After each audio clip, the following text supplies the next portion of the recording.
Hello friends, welcome to Pragna GK group. ముందుగా మీకు, మీ మిత్రులకు, అలాగే మీకు కుటుంబ సభ్యులకు నూతన సంవత్సర శుభాకాంక్షలు. ఈ వీడియోలో మనం నవంబర్ 2023కు సంబంధించిన కరెంట్ అఫైర్స్ గురించి డిస్కస్ చేద్దాం. వీడియోని చూస్తున్న ప్రతి ఒక్కరూ లైక్ చేయండి, సబ్స్క్రైబ్ చేసుకోండి, అలాగే మీ మిత్రులకు కూడా షేర్ చేయండి. Thank you. ఈ నవంబర్కు సంబంధించిన కరెంట్ అఫైర్స్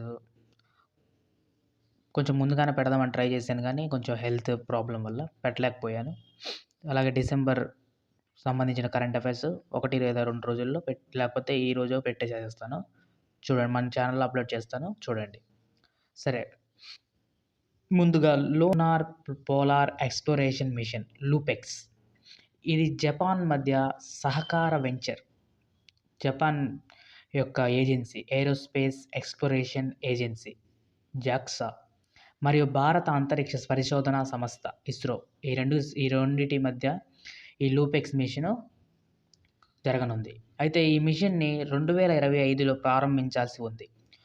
లూపెక్స్ అధ్యయనం చేయడానికి రోవర్ మరియు ల్యాండర్ని ఉపయోగిస్తూ నీటి మంచు లభ్యత మరియు ఉపరితలం అన్వేషణ సాంకేతికతలు, అలాగే చంద్రునిపై స్థావరాన్ని స్థాపించే అవకాశం కోసం ఈ యొక్క మిషన్ యొక్క ముఖ్య ఉద్దేశం. తర్వాత AI safety summit 2023 artificial intelligence. ఇది ఎక్కడ జరిగిందంటే యూకేలో జరిగింది. దీనికి అధ్యక్షత వహించింది అక్కడ యూకే ప్రధానమంత్రి రిషి సునక్, భారత సంతతికి చెందినవారు. మీకా ప్రపంచంలోనే మొదటి మానవుడి లాంటి robot CEO, chief executive officer. ఎక్కడంటే హాన్స్ రోబోటిక్స్ మరియు డిక్టేడార్, ఒక పాలిష్ రన్ కంపెనీ.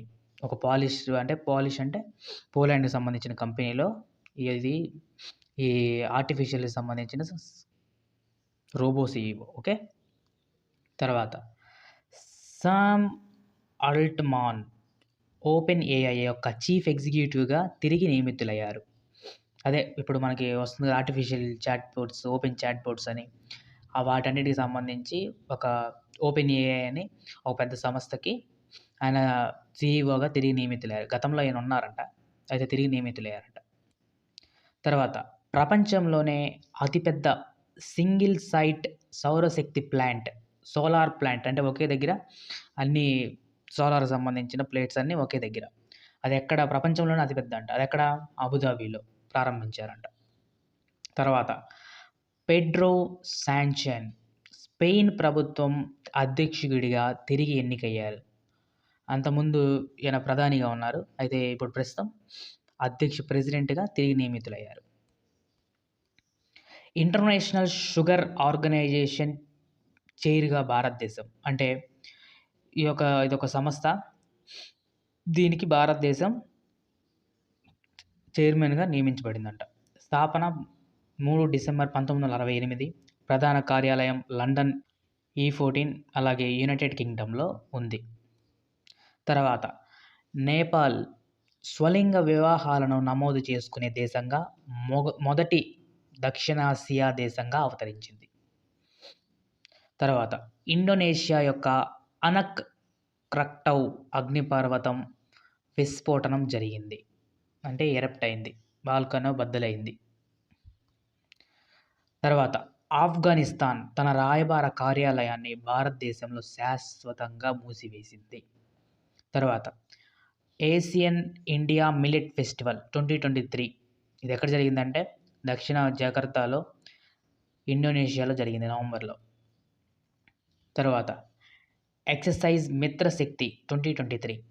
ఇది జాయింట్ మిలిటరీ 9వ ఎడిషన్ భారత్ మరియు శ్రీలంక మధ్య పూణేలో జరిగింది వ్యాయామం.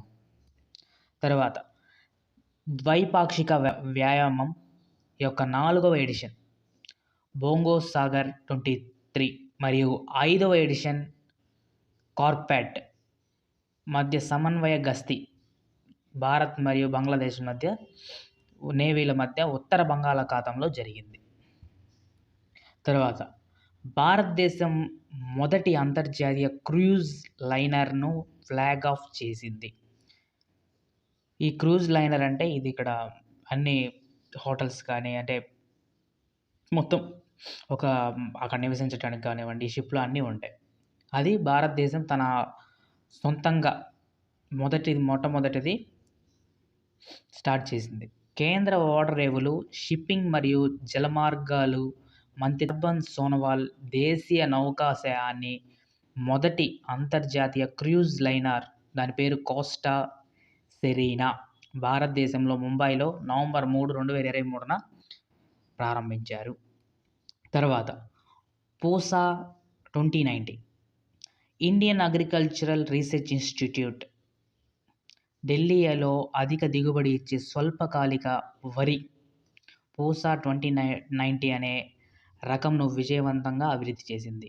ఈ కొత్త రకం 120 నుండి 125 రోజుల వరకు పరిపక్వం చెందుతుంది. రైతులకు అందించడంతో పోలిస్తే సుమారు 30 రోజులకు ఎక్కువ అంటే పూసా 44 ఇది గతంలో 155 నుండి 165 రోజుల్లో పరిపక్వం చెందుతుంది వరి. అయితే ఈ కొత్త రకం 120 నుండి 125 రోజుల వరకు పరిపక్వం చెందుతుంది. దీనివల్ల రైతులకు లాభం చేకూరుతుంది. తరువాత ప్రభుత్వం భారత్ ఆటాను ప్రారంభించింది. సరసమైన గోధుమ పిండి కోసం చొరవ ఇనిషియేటివ్. భారత్ బ్రాండ్ క్రింద పీయూష్ గోయల్ గోధుమ పిండి ఆటా విక్రయాన్ని ప్రారంభించింది. దీనికి 27.50 కిలోగ్రాముకు కేజీకి 27.50 మించకూడదంట ధర. తర్వాత ఉత్తరాఖండ్ యూనిఫామ్ సివిల్ కోడ్ ద్వారా చరిత్ర సృష్టించడానికి సిద్ధంగా ఉంది. భారతదేశంలోని మొదటి రాష్ట్రంగా అవతరించింది యూనిఫామ్ సివిల్ కోడ్ను అమలు చేయడానికి. తర్వాత విజన్ ఇండియా @ 2047 ప్లాన్ నీతి ఆయోగ్. ఈ ప్లాన్ని ప్రారంభించింది నీతి ఆయోగ్. తర్వాత ఆపరేషన్ శేష కేంద్ర ఆర్థిక మంత్రి ప్రారంభించారు దీన్ని. రెడ్ శాండర్స్ సహా కలప అక్రమ వ్యాపారాన్ని అరికట్టేందుకు ఆపరేషన్ శేష. రెడ్ శాండర్స్ అంటే గంధపు చెక్కలు. ఓకే. తర్వాత 42వ భారత అంతర్జాతీయ వాణిజ్య ప్రదర్శన IITF నవంబర్ 14 నుండి 27 వరకు న్యూఢిల్లీలోని ప్రగతి మైదానంలో జరిగింది. International trade fair. దీని యొక్క థీమ్ ఏంటంటే వసుదైవ కుటుంబం. తర్వాత భారత ప్రభుత్వ పర్యాటక మంత్రిత్వ శాఖ ఆతిథ్యం ఇవ్వడానికి సిద్ధంగా ఉంది. దేనికి? నవంబర్ 21 నుండి 23 వరకు ఇంటర్నేషనల్ టూరిజం మార్ట్ 11వ ఎడిషన్ను షిల్లాంగ్ మేఘాలయలో జరిపించింది. తర్వాత బలి జాత్ర ఆసియాలోనే అతిపెద్ద బహిరంగ వార్షిక వాణిజ్య ప్రదర్శన కటక్లోని మహానది ఒడ్డున జరిగింది. ఇది ఒడిశాలో ఉంటుంది. తర్వాత one nation one registration platform. National medical commission NMC ఒక రిజిస్ట్రేషన్ ప్రారంభించేందుకు సిద్ధంగా ఉంది. అదేంటంటే ఇదే one nation one registration platform. ఏదైనా సమాచారాన్ని యాక్సెస్ చేయడానికి పబ్లిక్ను కూడా అనుమతిస్తుంది. భారతదేశంలోని పనిచేస్తున్న వైద్యుడు నమోదుకు ప్రత్యేక గుర్తింపు సంఖ్యను కేటాయిస్తారు. అది నేషనల్ మెడికల్ రిజిస్ట్రేషన్లో పొందుపరుస్తారు. ఆ నెంబర్ కొట్టగానే మనకి వాళ్ళ గురించిన ఇన్ఫర్మేషన్ ఆ యొక్క ప్లాట్ఫామ్లో ఆ యొక్క వెబ్సైట్లో మనకు తెలుస్తుంది. తరువాత ఈ వన్ నేషన్ సంబంధించిన చాలా ఉన్నాయి. వన్ నేషన్ వన్ కార్డ్ అని ఏందేందో చాలా ఉన్నాయి. అవన్నీ ఒక వీడియోలో పెట్టడానికి ట్రై చేస్తాను. ఓకే. తర్వాత ప్రధానమంత్రి గరీబ్ కళ్యాణ్ అన్న యోజన PMGKY అదనంగా 5 సంవత్సరాలు పొడిగించారు. ప్రధానమంత్రి గరీబ్ కళ్యాణ్ అన్న యోజన ద్వారా పొడిగించబడింది. అదనంగా 5 సంవత్సరాల కోసం ప్రభుత్వం జనవరి 1, 2022 నుండి 24 నుండి ప్రారంభమవుతుంది. ఓకే. ప్రభుత్వం ఆయుష్మాన్ భారత్ ఆరోగ్యం మరియు వెల్నెస్ కేంద్రాలను ఆయుష్మాన్ ఆరోగ్య మందిర్గా పేరు మార్చింది. ఈ పేరు మార్చి సంబంధించిన అంశాలు చాలా ఉన్నాయి వార్తల్లో. వాటనికి సంబంధించిన ఒక వీడియో తయారు చేశాము. చూడండి. ఓకే. తర్వాత ఎన్కోర్ సాఫ్ట్‌వేర్. ఇది అధికారులకు రిటర్నింగ్ కోసం అతుకులు లేని సౌకర్యాన్ని అందిస్తుంది. ఎక్కడ అవకతవకలు ఉండవు ఈ యొక్క సాఫ్ట్‌వేర్‌లో. అభ్యర్థులు నామినేషన్‌లు ప్రాసెస్ చేయడానికి అఫిడవిట్లు, ఓటర్ పోలింగ్ శాతం లెక్కింపు, ఫలితాలు మరియు డేటా నిర్వహణ ఈ సాఫ్ట్‌వేర్‌లో పొందుపరుస్తారు. భారత ఎన్నికల సంఘం రూపొందించిన అంతర్గత సాఫ్ట్‌వేర్ ఇది. ఎన్కోర్ పూర్తి అభ్యర్థి మరియు ఎన్నికల వ్యవస్థ. ఓకే. తర్వాత కోజికోడ్ మరియు గ్వాలియర్ యునెస్కో క్రియేటివ్ సిటీస్ నెట్వర్క్‌లో చేరాయి. వీటికి సంబంధించిన వీడియో ఒకటి చేస్తాను. యునెస్కోకి సంబంధించిన అన్నీ అది చూడండి. Kozhikode the city of literature, సాహిత్యం లిటరేచర్‌కి సంబంధించిన దాంట్లో క్రియేటివ్ సిటీస్ నెట్వర్క్‌లో ఇది నిలిచింది. తర్వాత Gwalior city of music, UNESCO ద్వారా ప్రపంచ నగరాల రోజు 31 అక్టోబర్. తర్వాత Samudrayaan mission 2023 mission Samudrayaan mission 2023 ministry of earth sciences వాళ్ళు దీన్ని నిర్వహిస్తారు. మంత్రి doctor Jitendra Singh ministry of earth సైన్సెస్కి. మిషన్ రకం మ్యాన్డ్ మిషన్, మొత్తం జలంతరగామి అంటే ఈ యొక్క సముద్రయాన్ మిషన్ యొక్క జలంతరగామి అన్వేషకులు అంటే ఈ సబ్మెరైన్‌లో ఎంతమంది పోవచ్చు అంటే 3 ఓషియనాట్స్. తర్వాత దీన్ని ఎవరు అభివృద్ధి చేస్తున్నారంటే Indian institute of ocean technology వాళ్ళు అభివృద్ధి చేస్తున్నారు. తర్వాత దీని యొక్క పేరు ఏంటంటే మత్స్య 6000. సామర్థ్యం 6 కిలోమీటర్ల సముద్ర ఉపరితలం క్రిందకి వెళ్తుంది. సముద్రయాన్ మిషన్ ప్రారంభ తేదీ నవంబర్ 2023. ప్రత్యేకత ఇది భారతదేశ మొట్టమొదటి మానవ సహిత సముద్ర మిషన్. మిషన్ కాల వ్యవధి 5 సంవత్సరాలు. తరువాత 2022 ఇందిరాగాంధీ శాంతి బహుమతి కోవిడ్-19 వారియర్స్‌కు అందించబడింది.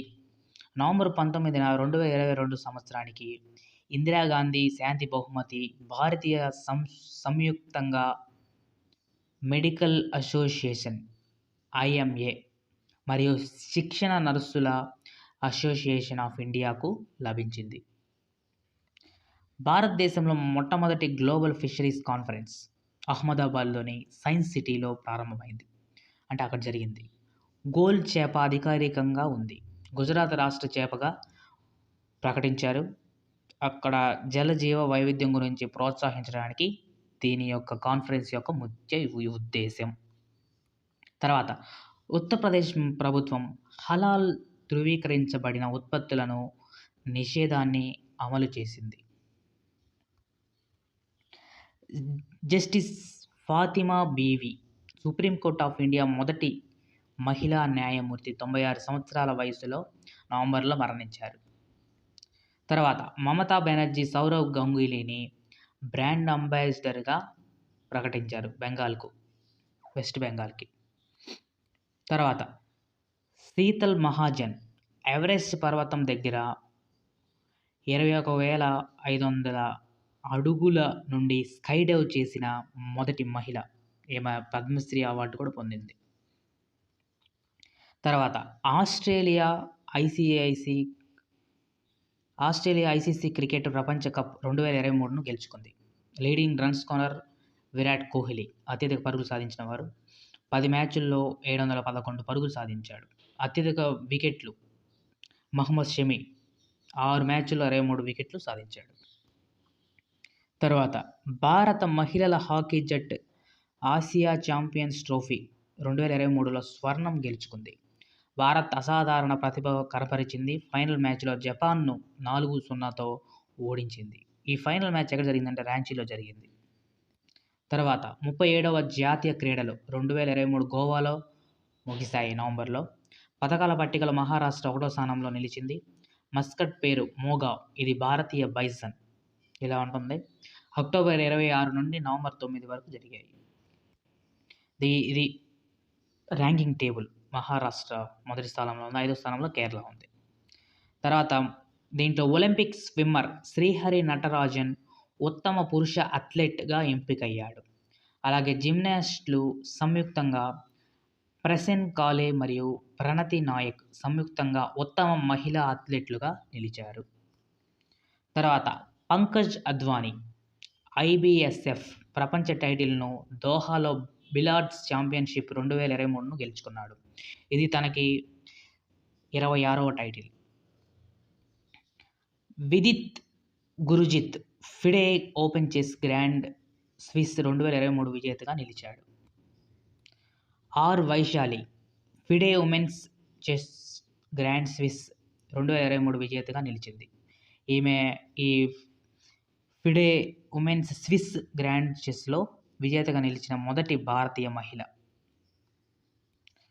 తర్వాత అంతర్జాతీయ cricket council ICC Sri Lanka cricket సభ్యత్వాన్ని రద్దు చేసింది. దాని స్వయం ప్రతిపత్తి యొక్క తీవ్రమైన ఉల్లంఘనల మరియు ప్రభుత్వం జోక్యం కారణంగా ఈ నిర్ణయం ఐసీసీ తీసుకుంది. శాస్త్రవేత్తలు కొత్త జాతులను కనుగొన్నారు. అది అరుణాచల్లో మ్యూజిక్ ఫ్రాగ్ను కనుగొన్నారు.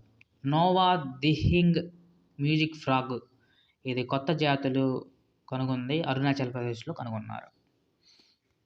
ఇంతవరకు నవంబర్కు సంబంధించిన కరెంట్ అఫైర్స్ గురించి మనం డిస్కస్ చేసాం. వీడియోలు నచ్చితే లైక్ చేయండి, సబ్స్క్రైబ్ చేయండి, మీ మిత్రులకు కూడా షేర్ చేయండి. మరొకసారి అందరికీ నూతన సంవత్సర శుభాకాంక్షలు. Thanks for watching.